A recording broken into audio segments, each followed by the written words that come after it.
사도신경으로 신앙 고백하시겠습니다. 전능하사 천지를 만드신 하나님 아버지를 내가 믿사오며 그 외아들 우리 주 예수 그리스도를 믿사오니 이는 성령으로 잉태하사 동정녀 마리아에게 나시고 본디오 빌라도에게 고난을 받으사 십자가에 못 박혀 죽으시고 장사한 지 사흘 만에 죽은 자 가운데서 다시 살아나시며 하늘에 오르사 전능하신 하나님 우편에 앉아 계시다가 저리로서 산자와 죽은 자를 심판하러 오시리라. 성령을 믿사오며 거룩한 공회와 성도가 서로 교통하는 것과 죄를 사하여 주시는 것과 몸이 다시 사는 것과 영원히 사는 것을 믿사옵나이다. 아멘. 이 시간 주신 하나님 말씀은 마태복음 9장 9절에서 13절까지 말씀입니다.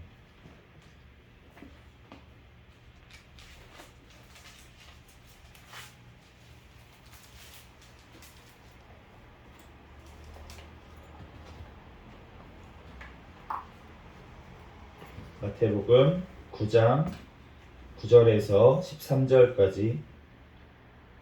아멘. 제가 봉독하겠습니다. 예수께서 그곳을 떠나 지나가시다가 마테라 하는 사람이 세관에 앉아 있는 것을 보시고 이르시되 나를 따르라 하시니 일어나 따르니라. 예수께서 마태의 집에서 앉아 음식을 잡수실 때에 많은 세리와 죄인들이 와서 예수와 그의 제자들과 함께 앉았더니 바리새인들이 보고 그의 제자들에게 이르되 어찌하여 너희 선생은 세리와 죄인들과 함께 잡수시느냐. 예수께서 들으시고 이르시되 건강한 자에게는 의사가 쓸데없고 병든 자에게라야 쓸데있느니라. 너희는 가서 내가 긍휼을 원하고 제사를 원하지 아니하노라 하신 뜻이 무엇인지 배우라. 나는 의인을 부르러 온 것이 아니요 죄인을 부르러 왔노라 하시니라. 아멘. 아멘.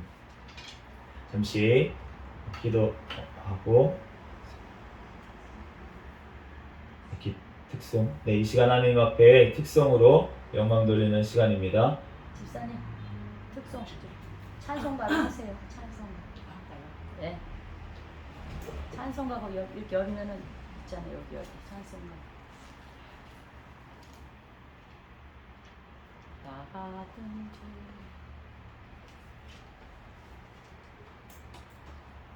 304장 하세요. 304장.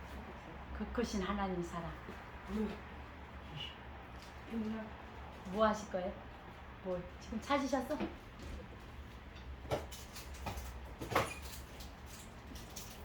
(27) 27장이요?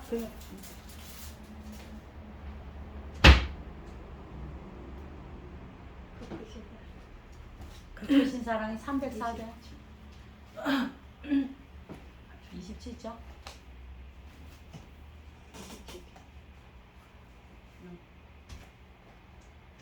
27장.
잠시 기도하고 하나님 말씀 전하겠습니다.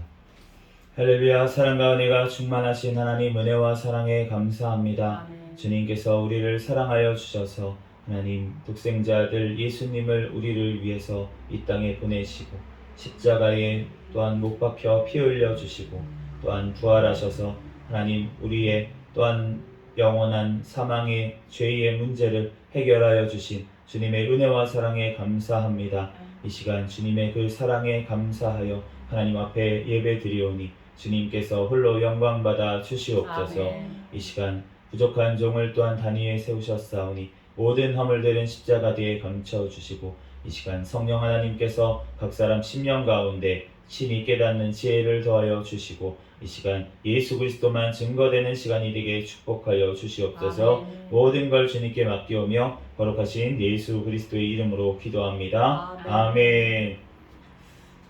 오늘은 마태복음 강의 40번째 시간으로 죄인을 부르러 온 자라는 제목으로 하나님의 말씀을 전하겠습니다.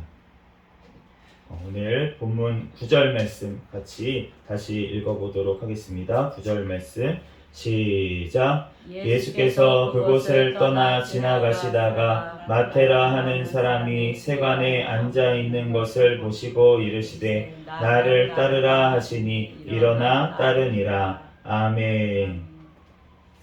네, 오늘 본문 말씀에 보면 예수님께서 마태를 이제 부르셨어요. 마태를 보고서는 부르셨는데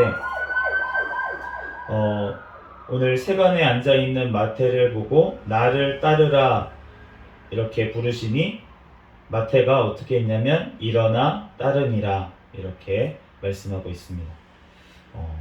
예수님께서 우리를 부르시는 줄로 믿습니다. 아멘. 그런데 그 부르심을 받은 사람들 중에 그 부르심에 응답하는 자, 그 자가 바로 하나님께 택함 받은 자인 줄로 믿습니다. 아멘.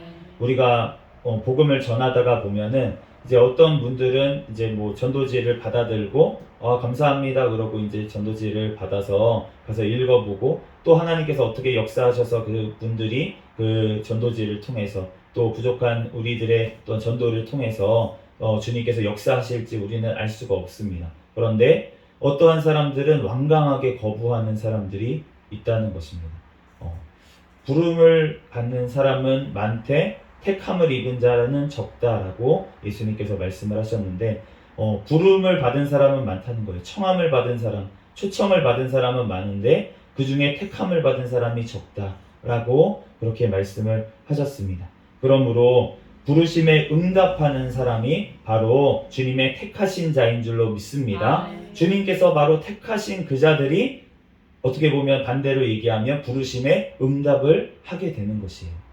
그렇기 때문에 우리가 부르심이 있기 전까지, 그러니까 우리가 주님께서 부르시는 그러한 일들, 또 전도를 통해서 복음이 전파되는 일들, 그러한 일들이 있기 전에는 도대체 누가 택한 자인지 누가 택하심을 받지 못한 자인지 알 수가 없습니다. 우리는 그렇기 때문에 우리는 누구인지 상관없이 주님의 복음을 전해야 될 줄로 믿습니다. 그 사람이 어떠한 상태인지, 그 사람이 택함 받았는지 안 받았는지 그것은 하나님께 속한 줄로 믿습니다. 아멘. 우리가 해야 될 것은 무엇이냐면 주님의 말씀, 명령대로 땅끝까지 너네가 내 증인이 되라 라고 하신 말씀에 우리는 순종하는 것이 주님의 뜻인 줄로 믿습니다. 아멘. 또한 우리가 반대로 봤을 때 주님께서 그 원하시는 것이 무엇이냐면 주님께서는 한 사람도 멸망받기를 원하시는 분이 아니시라는 거예요. 아멘. 주님은 모든 사람이 구원을 받으며 진리를 아는데 이르기를 원하시는 분이신 줄로 믿습니다.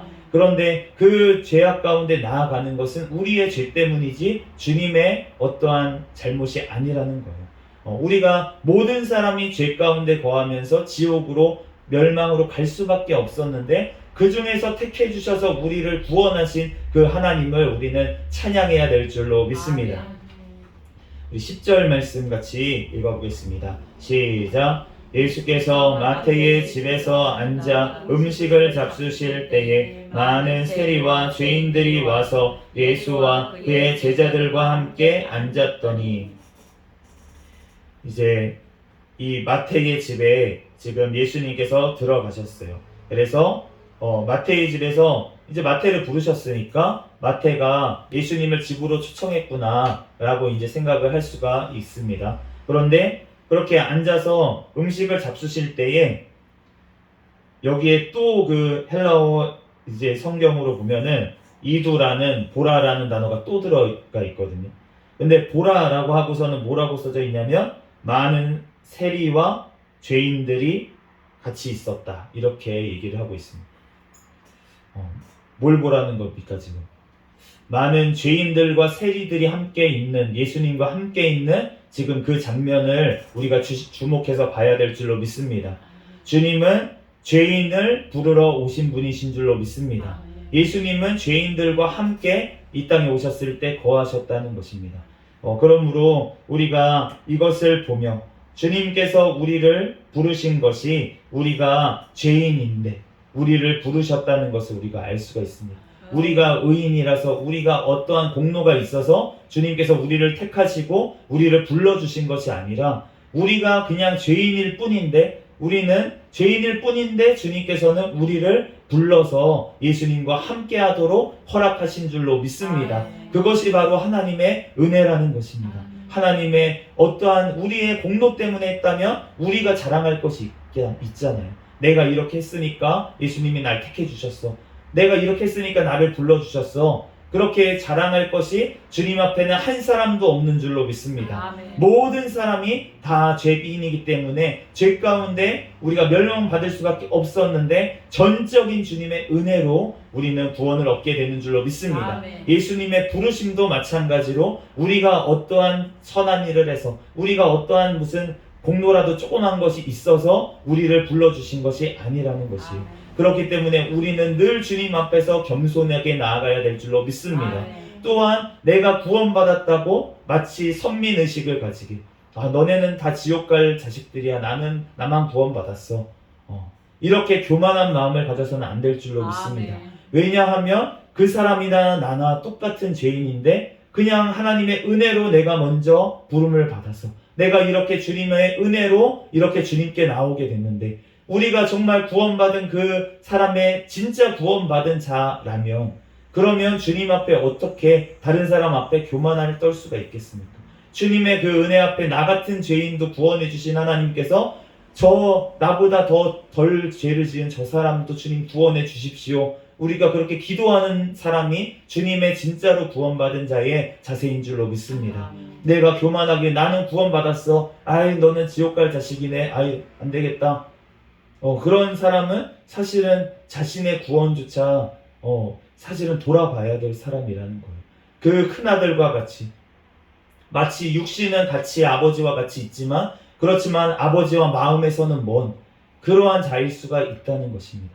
그렇기 때문에 오히려 주님께서는 죄인들, 세리와 창녀들이 천국에 더 가깝다. 바리새인들보다 위선자들보다 육신적으로는 주님께 예배드리면서 가까이 있는 그 사람들보다 오히려 죄 가운데 거하고 있는 그 사람들이 오히려 주님의 하나님의 나라에 가깝다라고까지 표현을 하신 이유는 무엇이냐면 주님께 마음이 너무나도 멀기 때문에 우리의 공로로 우리의 어떤 예배로 하나님 앞에 구원을 얻는 것이 아닌 줄로 믿습니다. 우리가 예배드리는 이유는 구원 받았기 때문에 하나님 앞에 감사함으로 우리가 예배드리는 줄로 믿습니다.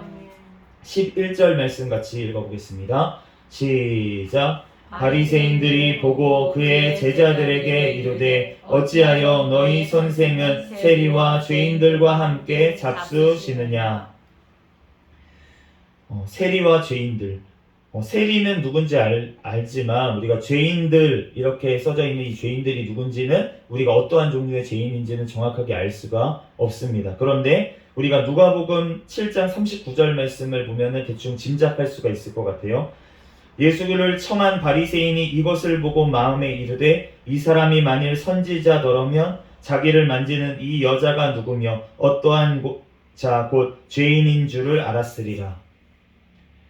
예수님께 와가지고 자기 향유를 깨뜨려서 부었던 여인이 창녀였어요.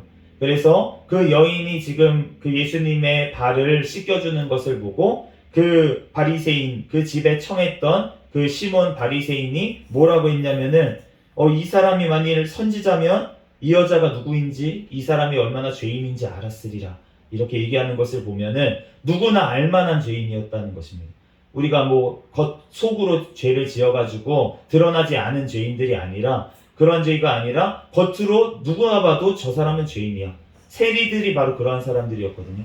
누가 봐도 저 사람은 로마의 편에 붙어서 이스라엘을 반하는 죄인들이야. 이렇게 누구나 세관에 앉아 있었잖아요, 마태도. 그러니까 누구나 보이는 곳에서 보이는 죄를 지었던 사람들. 그러니까 이 죄인들은 아마 어떠한 종류일지 모르겠지만 참여를 비롯해서 정말 드러나 놓게 사람들이 누가 봐도 저 사람 죄인이잖아. 저 사람 죄 지었던 그 사람이잖아. 우리 동네 그 다 아는 저 죄인이네. 이러한 사람들이 지금 초대받아서 같이 예수님과 한자리에서 음식을 먹고 교제하고 있었다는 것입니다. 이것을 보고 바리새인들이 지금 뭐라고 하냐면은 그의 제자들에게 너희 선생은 왜 세리와 죄인들과 함께 잡수시는 거야? 이렇게 물어봤다는 거예요. 우리가 주님 앞에 나오는 자가 정말로 문벌 적은 자, 우리가 로마서 말씀에 보면은 바울이 너네 중에 문벌 좋은 자가 많지 않지 않냐? 너네 중에 부자가 많지 않지 않냐? 우리가 주님 앞에 나오는 것은 어떠한 나의 어떠한 것들, 내가 뭔가 가진 것들, 그러한 것들은 오히려 주님 앞에 나오는데 방해가 되는 경우가 굉장히 많이 있습니다. 예수님께서 어떻게 얘기하셨냐면 아버지여 이것을 지혜 있는 자들과 이러한 자들에게는 숨기시고 어린아이들에게 나타내심을 감사하나이다. 이 어린아이들이라고 하셨을 때 이 어린아이가 진짜 육신의 어린아이 라기보다는 이 여기의 문맥상으로 봤을 때는 예수님께서 말씀하신 어린아이와 같이 순수한 자, 어린아이와 같이 하나님을 받아들이는 자, 순종하는 자, 그러한 자를 지금 얘기를 하셨는데 주님께서 그러한 자들에게는 천국의 복음을 듣게 하시고 또 그 문을 열어주시는 줄로 믿습니다. 그런데 자기의 자기가 머리가 너무 좋아서 주님의 말씀을 막 공부를 해요. 이 바리새인들이 그러한 자들이었습니다. 그런데 그러한 자들은 오히려 성경 말씀을 외우고 있는데도 예수님을 알아보지를 못했다는 것이에요. 그렇기 때문에 지금도 마찬가지라는 것입니다. 교회에서 내가 어렸을 때부터 모태신앙으로 자라서 교회 문화에서 그냥 살다가 그렇게 성경 말씀을 어렸을 때부터 익히고 봤어요. 그런데 내가 정작 교회에서 예배드리고 하나님 앞에 찬양하고 하나님 앞에 예배를 드리고 있는데 그런데 그 중심에 진짜로 하나님과 거리가 먼 자들이 너무나도 많이 지금에도 있다는 것입니다. 우리가 주님께서 그러므로 우리가 우리의 삶 가운데 저는 사실 그러한 케이스였거든요.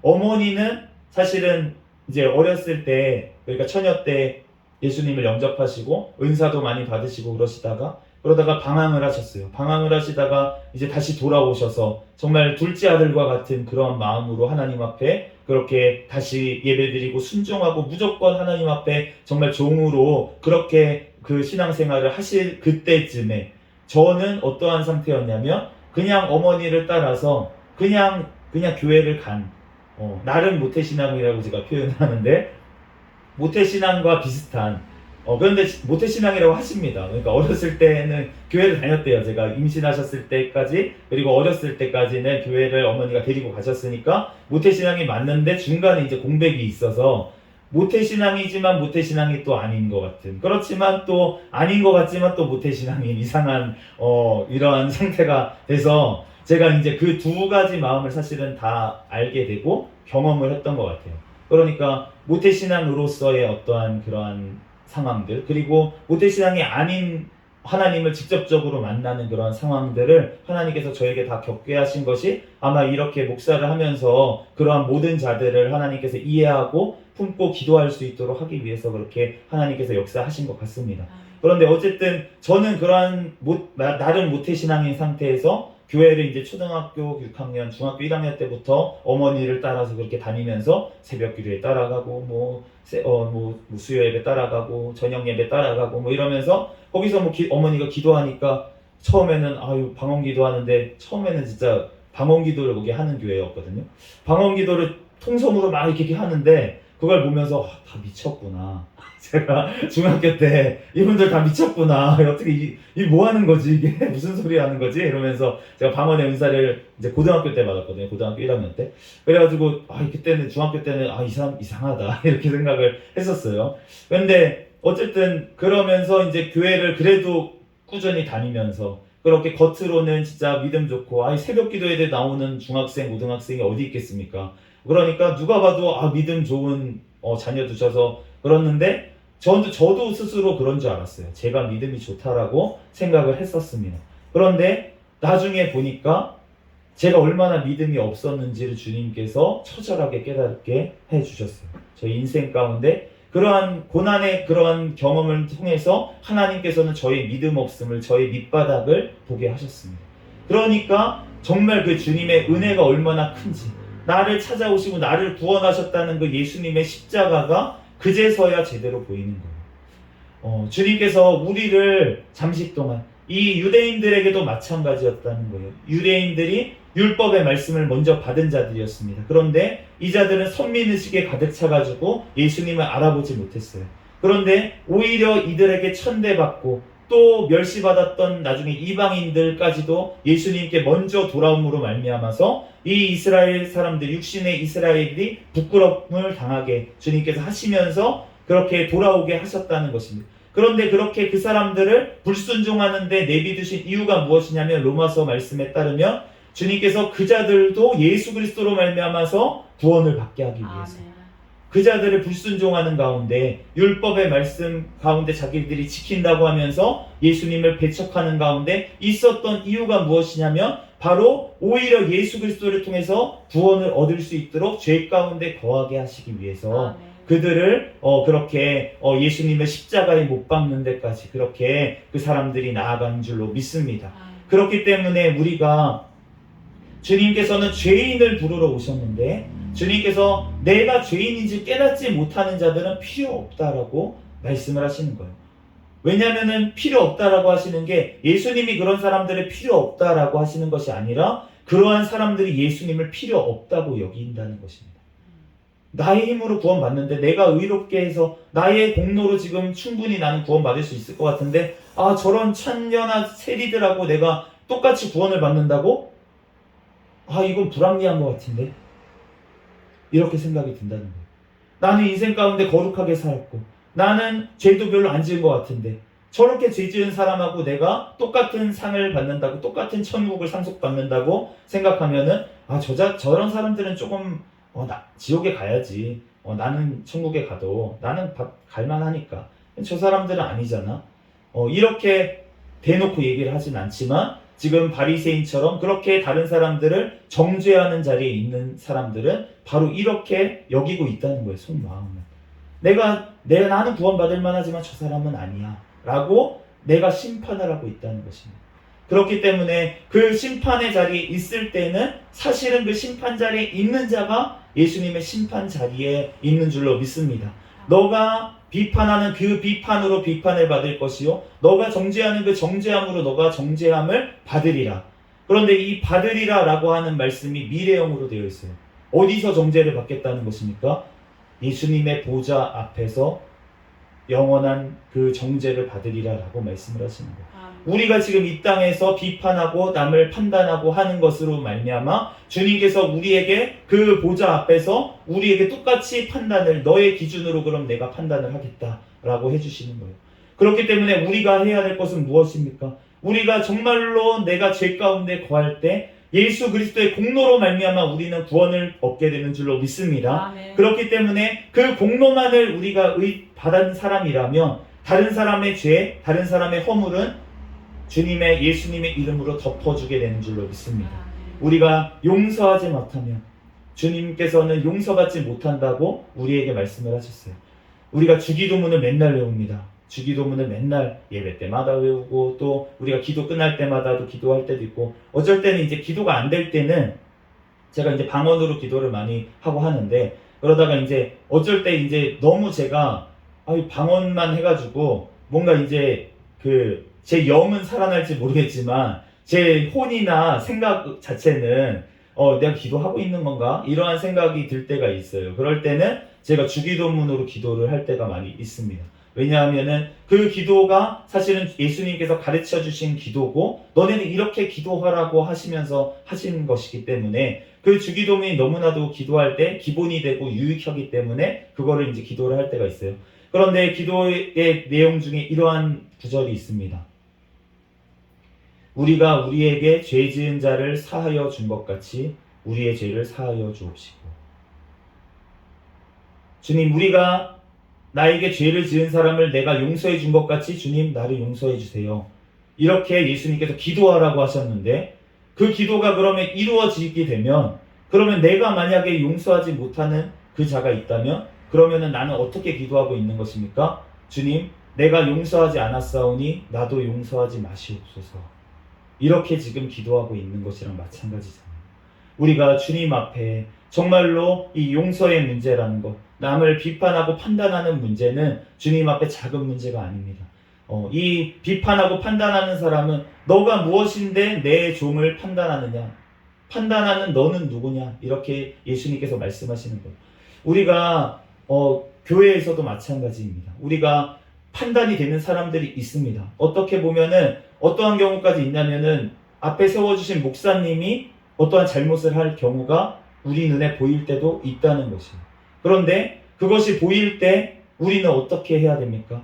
그것을 끄집어내가지고 내가 심판의 자리에서 이러한 목사님은 강대에 쓰면 안 됩니다 라고 내가 거기서 비판하고 그렇게 나아가면 그러면은 그 비판에 대해서 내가 비판을 받아야 되는 경우가 생긴다는 거예요. 그러면 우리는 어떻게 해야 됩니까? 그분이 잘못했 그것을 가지고 주님 앞에 나아가야 될 줄 믿습니다. 주님 앞에 기도해야 될 줄 믿습니다. 아멘. 주님 앞에 기도하면 주님께서 그 사람의 잘못을 깨닫게 해주시는 거예요. 아멘. 그 목사님이 잘못했으면 그 목사님이 깨닫게 하도록 주님께서 역사하실 줄로 믿습니다. 아멘. 그분이 하나님께서 사랑하시는 종이라면. 그런데 만약에 그분이 그럴 만한 그릇이 안 되는 분이라면 주님께서 알아서 하나님께서 심판하실 줄로 믿습니다. 아멘. 그렇기 때문에 우리는 주님 앞에 해야 될 것은 무엇입니까? 주님의 종을 판단하고 내가 만약에 판단을 했는데 주님께서 보시기에 그분이 주님과 더 가까우면 어떻게 되는 거예요? 우리가 구약 시대에 우리가 출애굽기를 보면 모세를 아론과 미리암이 비방을 한 것을 알 수가 있습니다. 그런데 이 아론과 미리암은 누구입니까? 이스라엘 백성들의 지도자예요. 아론은 대제사장이었습니다. 미리암도 주님 앞에서 정말 찬양을 감당하는 그 미리암의 우리가 그 출애굽했을 때 미리암의 노래도 나와 있잖아요. 그 찬양을 감당하고 정말 그 어떻게 보면 모세를 살린 사람 아닙니까? 모세를 만든 누나 아닙니까? 모세를 그 물가에 지혜롭게 이렇게 그 애굽 왕의 딸의 보도로 그렇게 물에 띄워놓지 않았으면 그럼 미리암이 그렇게 하지 않았으면은 그 모세가 어떻게 됐겠어요? 또 그 건지자마자 가가지고 제가 유모를 불러올까요? 라고 해가지고 모세를 그 유모가 친엄마가 유모가 되게 하는 친엄마가 이 봉급을 받으면서 애를 이렇게 키우게 만든 요즘은 이제 나라에서 이렇게 돈이 나오지만 그 당시에 진짜 애굽 시대에 그런 일이 없는 상황 가운데 정말 그런 복지를 혜택을 누리게 한 그 사람이 바로 미리암이잖아요. 아멘. 그러니까 모세의 목숨을 살린 사람이라고 볼 수도 있습니다. 육신의 목숨을. 그렇다면은 그 미리암이 동생한테 얘기할 수 있잖아요. 그런데 그럼에도 불구하고 하나님께서 그 모세가 작은 허물처럼 보였던 그것을 그 비방하고 그렇게 했을 때 오히려 아론과 미리암을 주님께서 벌하시고 책망하시는 것을 알 수가 있어요. 너네가 무엇인데 모세를 비방하느냐? 그 자는 나와 대면하여 본 자다. 너네는 꿈과 환상으로 내가 만나줬지만 모세는 내가 대면하여 대화하는 사람이야. 왜 그 사람을 너네가 비방하면서 두려워하지 않느냐 하면서 미리암이 결국은 문둥병에 걸리게 되잖아요. 그런데 모세의 그 당시의 자세는 무엇입니까? 그 형과 그 누나를 내가 그럴 줄 알았어. 너네 나 비판하더니 그럴 줄 알았어. 이게 아니라는 거예요. 아멘. 모세의 자세는 무엇입니까? 미리암을 위해서 기도했습니다. 하나님 용서해 주십시오. 이러한 온유한 자세가 있었기 때문에 모세가 하나님께서 크게 쓰신 종인 줄로 믿습니다. 아멘. 세상 가운데 그렇게 온유한 자가 없었다고 모세를 주님께서 말씀을 하시잖아요. 우리가 주님 앞에 정말로 내가 정말 비판을 하고 싶어 보이는 그러한 눈이 보였을 때는 무슨 은사를 주신 거냐면 우리에게 사실은 중보 도고 기도의 은사를 주신 줄로 믿습니다. 아멘. 내가 다른 사람의 약점이 보인다 라고 하는 것은 그 사람의 그 약점을 위해서 하나님 앞에 기도해 주라고 그것을 나에게 보게 하신 줄로 믿습니다. 아멘. 그렇기 때문에 그것을 놓고 하나님 앞에 기도할 때 하나님께서 그 자를 사랑하셔서 그분을 하나님께서 고치시고 만지시고 변화시키셔서 하나님의 귀한 종으로 쓰신다면 그러면은 그분뿐만이 아니라 나에게도 얼마나 큰 복이 될 줄로 아멘. 믿습니다. 그렇기 때문에 우리가 주님 앞에 그렇게 나아가야 될 줄 믿습니다. 아멘. 그러나 나의 죄에 대해서는 우리는 관대해서는 안 될 줄로 믿습니다. 아멘. 우리의 죄에 대해서는 하나님 앞에 철저하게 회개해야 될 줄 믿습니다. 그렇기 때문에 우리가 다른 사람을 바라볼 것이 없고 우리는 주님과 1대1이에요. 우리가 주님과 1대1로 하나님과 늘 교통하며 하나님 앞에 기도하고 회개도 주님 앞에 사람들 앞에 얘기해봤자 사실은 소용이 없습니다. 우리가 주님 앞에 얘기해야 될 줄로 믿습니다. 아멘. 물론 사람들에게 잘못한 것 그러면 주님 앞에 회개하고 가서 잘못했다고 용서를 빌어야죠. 그러한 의미가 아니라 내가 죄 지은 것을 다른 사람들에게 그냥 얘기하고 이렇게 자꾸 하다 보면 오히려 올무가 되고 비방거리가 되고 그 사람이 감당하지 못할 사람이면 오히려 그 사람이 죄를 짓게 만드는 거예요. 저 사람 저렇대. 수근수근하는 죄를 짓게 만드는 거잖아요. 그렇기 때문에 우리가 정말로 안전한 방법은 무엇이냐면 우리가 하나님 앞에 가지고 나아가서 기도하는 것인 줄로 믿습니다. 아멘. 회개도 먼저 주님 앞에 나아가서 회개하면 주님께서 우리의 죄를 용서해 주시고 주님께서 우리의 평안함을 주셨을 때 그때 주님께서 때가 되면은 간증도 하게 하시고 또 똑같은 죄를 짓고 있는 어떠한 사람이 있다면 나도 그러한 죄를 지었던 죄인이다라고 고백하면서 그 사람을 건지고 주님 앞에 돌아오게 하는데 쓰임받게 될 줄로 믿습니다. 아멘. 우리 12절에서 13절 말씀 같이 읽어보겠습니다. 시작. 예수께서 들으시고 이르시되 건강한 자에게는 의사가 쓸데없고 병든 자에게라야 쓸데있느니라. 너희는 가서 내가 긍휼을 원하고 제사를 원하지 아니하노라 하신 뜻이 무엇인지 배우라. 나는 의인을 부르러 온 것이 아니요 죄인을 부르러 왔노라 하시니라. 아멘. 네, 아까 전에 우리가 나눈 것처럼 이 건강한 자는 무엇입니까? 자기가 건강하다고 생각하는 사람. 그런 사람은 의사를 찾지를 않습니다. 그런데 병든 자, 자신이 병들었다고 생각하는 사람, 그 사람은 의사를 찾게 되는 줄로 믿습니다. 아멘. 그렇기 때문에 내가 죄인이라고 생각하는 자, 그러한 자는 예수님을 찾게 되는 줄로 믿습니다. 아멘. 나의 죄의 문제를 해결할 자가 예수님밖에 없기 때문에 그것을 알기 때문에 예수님을 찾게 된다는 것입니다. 아멘. 오늘 여기 본문에 나와 있는 내가 긍휼을 원하고 제사를 원치 아니하노라 하신 뜻이 무엇인지 배우라. 이 구절이 호세아서 6장 6절 말씀에 나오는데 나는 인애를 원하고 제사를 원하지 아니하며 번제보다 하나님을 아는 것을 원하노라. 하나님은 인애를 원한다. 인애라는 것은 자비라는 말이고 제사를 원하지 않는다. 그리고 번제보다 하나님을 아는 것을 원한다. 이렇게 말씀을 하시는 거예요. 하나님께서 제사를 얼마나 좋아하시는지 모르겠습니다. 또한 번제를 드리는 것, 하나님 앞에 제사하는 것, 하나님께서 받으시는 제사인 줄로 믿습니다. 그런데 그것보다 먼저 돼야 될 것이 있는데 그것은 바로 인애를 원하고 인애롭게 돼야 되고 그리고 하나님을 아는 것이 먼저 돼야 된다고 그렇게 말씀하시는 줄로 믿습니다. 사무엘상 15장 22절 말씀에 보면 순종이 제사보다 낫고 듣는 것이 순양의 기름보다 나으니.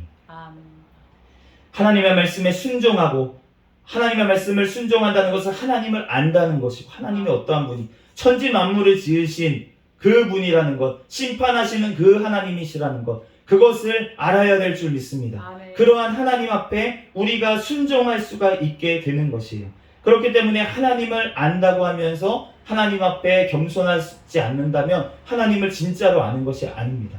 하나님은 사랑의 하나님이시지만 그렇지만 두렵고 공의의 하나님이신 줄로 믿습니다. 아멘. 죄인 가운데는 하나님이 심판하시는 하나님이신 거예요. 아멘. 그런데 그러한 공의의 하나님을 모르면 그러면은 예수님의 십자가의 은혜를 모릅니다. 내가 죄인 내가 죄인이라고 생각을 하지 않는데 어떻게 예수님의 십자가의 은혜가 우리에게 의미가 있겠어요? 의미가 없다는 것이. 나는 그럼 건강하다고 생각하는 사람에게는 예수님의 그 십자가가 필요가 없다는 것입니다. 나는 필요 없어요. 나는 내 힘으로, 내 공로로, 내 의지로 구원받겠어요. 세상의 모든 종교가 그렇습니다.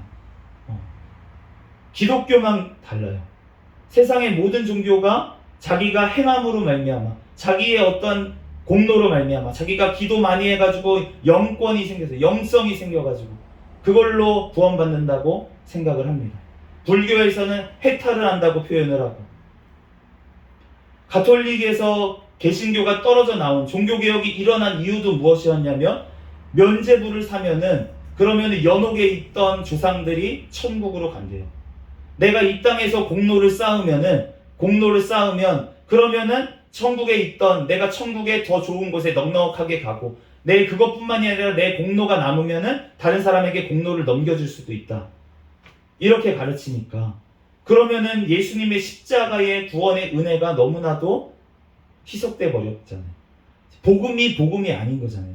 그렇기 때문에 지금 개신교가 가톨릭 교회에서 떨쳐 나왔는데, 그런데 지금 우리의 모습을 보면 가톨릭 교회와 별 다르지 않는 모습들이 교회에 너무나도 많이 있고, 그렇기 때문에 또한 가톨릭 교회와 하나, 우리 어차피 한 예수님을 믿는 형제들 아니냐라고 하면서 종교 통합 운동 가운데 앞장서는 목사님들도 있는 것을 우리가 보게 되는데, 그러한 것을 봤을 때 우리가 주님 앞에 정말 그분들이 기도 안 할까요? 기도 진짜 많이 하십니다.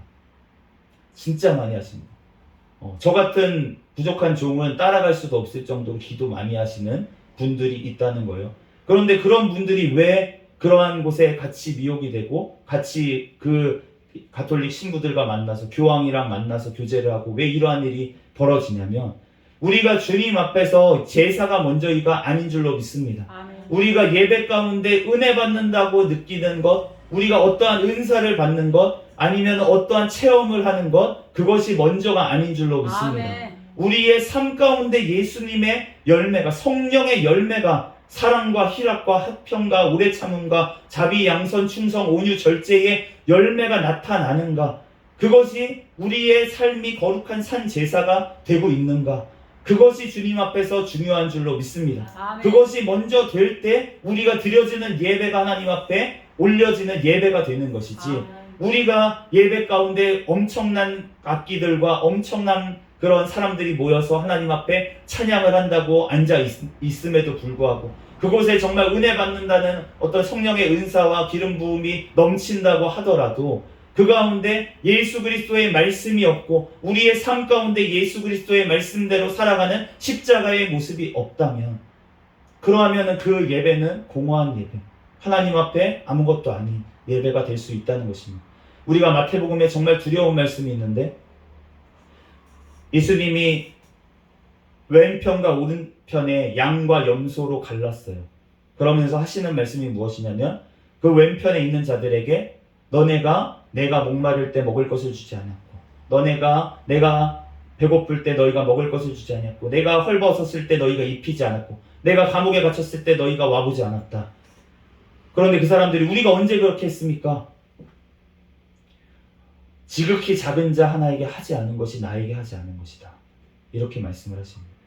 우리 옆에 있는 지극히 작은 자 한 사람이 예수 그리스도가 그 안에 계시는 줄로 믿습니다. 아멘. 그 사람을 무시하고 우리가 하나님 앞에 예배한다고 나아가는, 우리의 삶 가운데 아무것도 없는데 그렇게 하나님 앞에 예배 드린다며 내가 기도한다고, 내가 기도를 몇 시간이 하니, 내가 어떠한 은사를 받았니, 내가 천국을 갔다 왔니, 이러한 것들이 오히려 하나님 앞에 나를 교만으로 하나님과 멀어지게 하는 그러한 것들이 될 수 있다는 것입니다. 아멘. 내가 하나님 앞에 축복을 받았습니까? 물질의 복을 기도하면서 내가 이러한 축복을 받았다. 내가 땅을 사는 것마다 하나님께서 복을 주셔가지고 그 땅이 내 거가 막 땅이 값이 올라가지고 내가 이렇게 부자가 됐더라.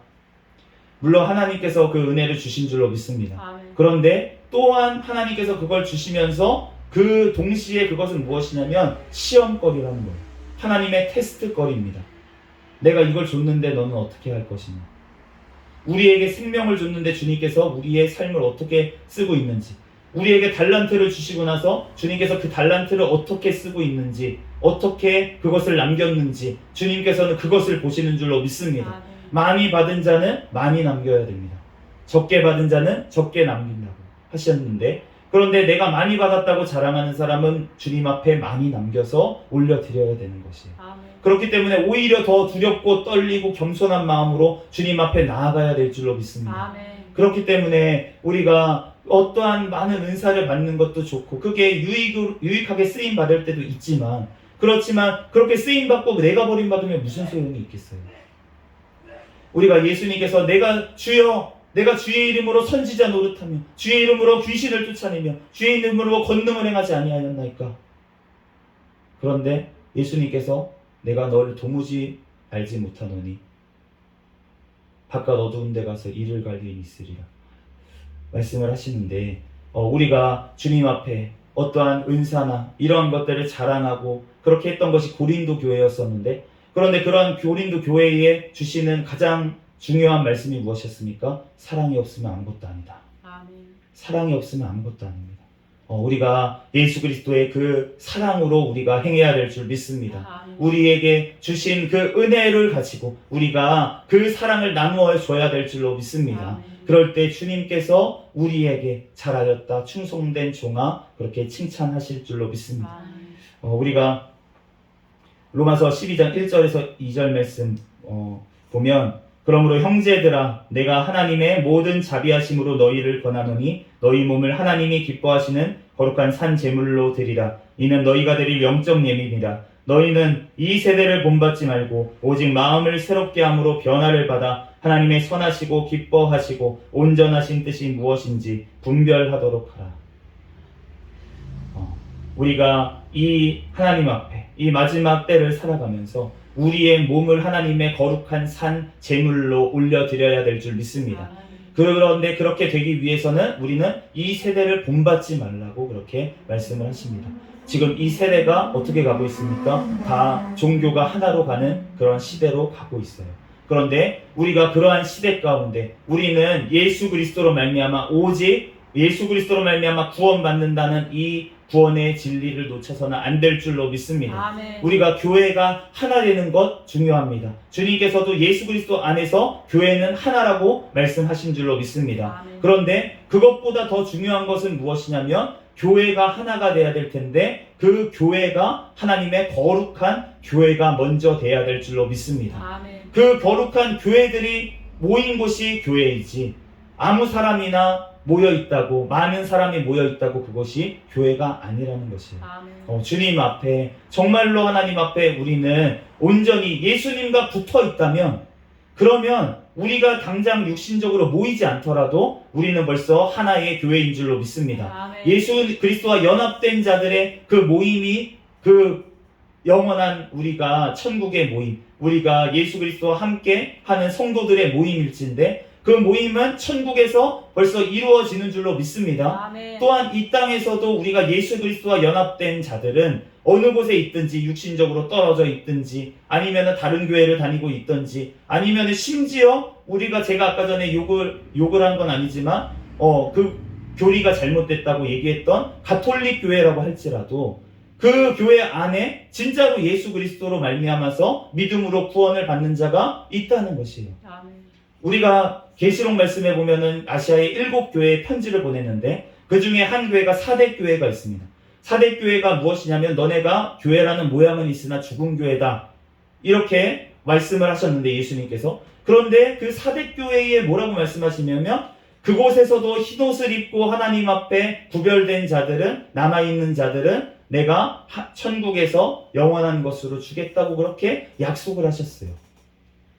그러므로 우리가 정말로 주님 안에서, 예수 그리스도 안에서 종교들, 그러한 종교라는 게 뭐 불교 이런 거를 얘기하는 것이 아니라 가톨릭이든 동방정교회든 어떤 기독교 카테고리 안에 있는 그러한 교회들 가운데 정말로 예수 그리스도 안에서 하나가 될 수 있는 줄로 믿습니다. 아멘. 하나가 될 수 있는 게 아니라 하나가 벌써 되어 있는 줄로 믿습니다. 아멘. 그렇기 때문에 우리가 당장 이 땅에서 안 만나더라도 그 사람들은 천국에서 우리가 같이 한 예수님과 함께 만나게 될 사람들이라는 거예요. 그런데 우리가 이 땅에서 교회가 하나가 돼야 된다고 우리가 인위적으로 운동을 하고 인위적으로 이 땅에서 교회들이 합쳐지고 교단들이 합쳐지고 이러한 일들 가운데는 그러한 악한 것들이 섞일 가능성이 굉장히 높다는 것입니다. 그리고 우리를 마지막 때에 미혹하는 세력도 아마 그곳에서 나올 것이에요. 우리가 계시록에 나오는 뭐 666표 뭐 그것을 뭐 헬라어 풀이를 해가지고 네로라고 하는 풀이하는 분들도 있고 여러 가지로 이제 뭐 요즘은 뭐 여러 가지로 뭐 바코드니 뭐 컴퓨터니 여러 가지로 저도 그런 것들이 결국은 사탄의 도구로 쓰임 받을 거라고 생각은 합니다. 그렇지만 그것 자체가 지금 666은 아니지만 나중에 그런 것을 다 통합해가지고 그런 표를 받게 되는 날이 올 거라고 저도 예상을 하고 있어요. 그렇지만 그 666이라는 것이 성경 말씀에 보면 우리가 그 계시록 말씀이 사실은 그 아시아 7교회에 보낸 편지잖아요. 그러면은 그 사람들도 다 알아들을 수 만한 그러한 편지를 썼다는 것입니다. 그 성도들도. 그렇기 때문에 우리가 구약 성경에 보면 666이라는 것이 한 번 더 나오는데 언제 나오냐면은 우리가 솔로몬 왕 시대에 세금을 걷어들였는데 그게 금 666달란트였더라 이렇게 나와 있습니다.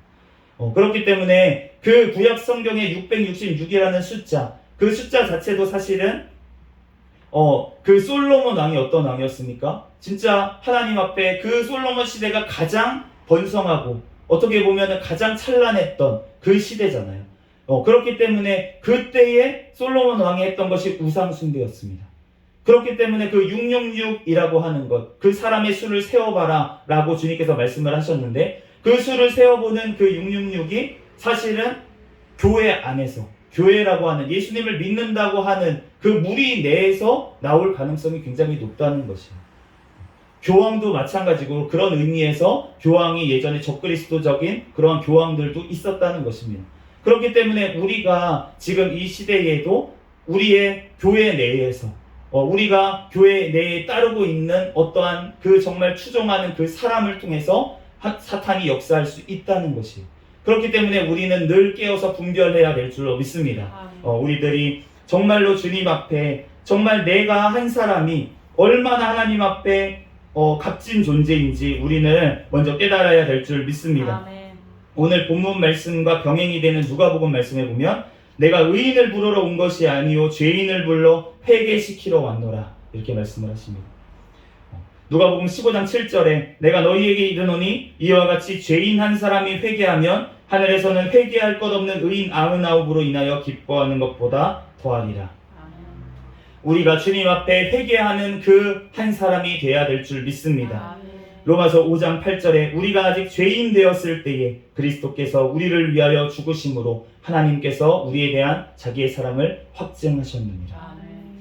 우리가 죄 가운데 놓여 있을 때 내가 죄인이라고 하나님 앞에 생각하고 하나님 앞에 정말로 하나님 앞에 나아가서 예배드릴 힘도 없고 하나님 앞에 나아가서 내가 고개를 들고 나아갈 그러한 면목도 없는 그때가 바로 사실은 구원의 때인 줄로 믿습니다. 우리가 정말 제가 나름 모태신앙이었었다고 하는데 정말 모태신앙이고 내가 교회에서 그렇게 생활을 했고 내가 교회에서 예배를 맨날 드렸던 그 때가 사실은 가장 위험한 때였고 내가 주님을 알지 못하던 때였고 그런데 내가 오히려 예배를 드리지 못해서 정말로 갈급하고 영혼이 너무나도 심령이 메마르고 정말로 내가 얼마나 죄인인지 하나님 앞에 깨닫게 되는 그때가 오히려 주님을 만나는 은혜의 때인 줄로 믿습니다. 디모데전서 1장 15절 말씀에 사도 바울이 이렇게 고백을 합니다. 죄인 중에 내가 괴순이라. 사도 바울이 어떨 때 예수님을 만났습니까? 사도 바울이 얼마나 성경 공부를 열심히 했는지 모르겠습니다. 가말리엘 문화에 들어가서 어렸을 때부터 율법의 엄한 바리새인 파에서 속해서 그렇게 율법 공부를 하고 얼마나 열심히 있었는지 진짜 예수 그 이단이라고 생각했던 예수님을 믿는 사람들을 잡아 죽이는 데까지 스데반 집사님이 순교하는 데 앞장서서 그렇게 판결을 내렸던 그러한 자리에 있던 자가 바로 이 사울 바울이었는데 그런데 이 바울이 어떠한 때 예수님을 만났냐는 것. 자기가 그렇게 죄 가운데 정말로 하나님을 예수님을 핍박하는 데 있을 때 예수님께서 바울을 만나주신 줄로 믿습니다. 아멘. 사울아 사울아 네가 나를 왜 핍박하느냐. 예수님을 핍박하고 있는, 예수님의 교회를 핍박하는 것이 예수님을 핍박하는 것인 줄로 믿습니다. 아멘. 예수님을 핍박하고 있는 그 사도 바울 가운데 주님께서 사도 바울을 만나 주신 줄로 믿습니다. 아멘. 그러므로 사도 바울이 그 모든 생애 가운데 얼마나 예수님을 위해서 최선을 다해서 목숨을 걸고 복음을 전했습니까? 그럼에도 불구하고 주님 앞에서 겸손할 수 있었던 이유는 무엇이냐면 내가 예수님을 박해했던 자라는 그 죄인이라는 생각을 항상 가지고 있었기 때문에 아멘. 주님 앞에서 겸손할 수가 있었다는 거예요. 아멘. 우리가 주님 앞에서 예수님의 보혈의 피로 모두 다 씻어주신 줄로 믿습니다. 우리를 의인으로 여겨주신 줄로 믿습니다. 그렇지만 우리는 한편으로는 주님 앞에 섰을 때 죄인이라는 거예요. 아멘. 내가 예수님 없이는 정말 심판 가운데 놓일 수밖에 없는 죄인이라는 사실을 우리가 뼈저리게 느끼고, 그리고 그 예수님의 십자가가 항상 붙들고 우리가 살아갈 때, 그 은혜를 한순간도 잊지 않고 살아갈 때 우리가 다시는 죄 가운데 떠나게 되지 않을 줄로 믿습니다. 아멘. 우리가 거룩해지려고 하고 우리가 마음대로 우리의 노력으로, 우리의 어떠한 노력으로 우리가 성화를 이루어갈 수가 없어요. 우리의 삶이 예수님을 닮아갈 수가 없습니다. 아멘. 그런데 내가 예수님을 닮아갈 수 있는 그 힘은 어디서 나오냐면 십자가로부터 나온다. 아멘. 십자가를 우리가 생각하고 예수님의 십자가를 바라볼 때 우리의 죄의 유혹 가운데서도 우리가 그 죄를 물리칠 수 있는 줄로 믿습니다. 아멘. 십자가가 능력인 줄로 믿습니다. 아멘. 우리들 그 예수님의 십자가를 바라보면서 승리했던 사도 바울처럼 우리의 삶 가운데도 정말로 예수님의 십자가를 바라보며 아멘. 정말 매일 내가 죄수라고 주님 앞에 고백하고 하나님 앞에 회개로 나아가며 우리의 삶 가운데 하나님의 말씀 가운데 늘 거하며 주님의 또한 산 제물로 하나님 앞에 드려지는 삶을 드리고 또 하나님 앞에 그 거룩한 모습으로 하나님 앞에 나와 예배드리는 저와 여러분이 되시기를 예수 그리스도의 이름으로 축복합니다. 아멘. 함께 기도하겠습니다. 할렐루야. 사랑과 은혜가 충만하신 하나님 감사합니다. 하나님, 내가 죄인 아버지 되었을 때에 하나님 나를 만나주시고 하나님 나를 그 죽음의 고통에서 건져주신 주님의 은혜와 사랑에 감사합니다. 하나님, 그 은혜에 감격하여 오늘도 하나님 앞에 예배했습니다. 하나님, 주님께서 우리의 예배를 받아주실 줄 믿습니다. 아멘. 주님, 우리가 하나님 아버지 그 은혜를 한순간도 잊지 아니하게 역사하여 주시고 아버지 이후의 삶 가운데 주님을 떠나지 아니하고 하나님 이제는 내가 십자가에 예수님과 함께 못 박히고 이제 부활하신 예수님과 함께 살아간다는 그 고백이 우리의 고백이 되게 축복하여 주시옵소서. 하나님, 그를 통하여서 하나님 예수 그리스도 다시 오시는 그날까지 주님의 정결한 신부로 주님 앞에 늘 구별되며 하나님의 아버지 말씀 안에 늘 아버지 분별하며 이 세대를 본받지 아니하고 성령의 열매가 삶 가운데 맺히며 하나님 앞에 영광 돌릴 수 있는 삶으로 나아갈 수 있도록 축복하여 주시옵소서. 모든 걸 주님께 맡기오며 거룩하신 예수 그리스도의 이름으로 기도합니다. 아멘. 주기도문으로 예배를 마치겠습니다. 하늘에 계신 우리 아버지여, 이름이 거룩히 여김을 받으시오며 나라에 임하옵시며 뜻이 하늘에서 이루어진 것 같이 땅에서도 이루어지이다. 오늘날 우리에게 일용할 양식을 주옵시고 우리가 우리에게 죄 지은 자를 사하여 준 것 같이 우리의 죄를 사하여 주옵시고 우리를 시험에 들게 하지 마옵시며 다만 악에서 구하옵소서. 대개 나라와 권세와 영광이 아버지께 영원히 있사옵나이다. 아멘. 이 시간 주여 네, 우리 구호 외치도록 하겠습니다. 시작. 전도, 전도, 전도, 할렐루야, 아멘. 주여 하고. 네, 우리 주여 믿습니다 부르짖고 통성으로 기도하시다가 자, 이렇게 돌아가겠습니다. 주여 믿습니다. 할렐루야.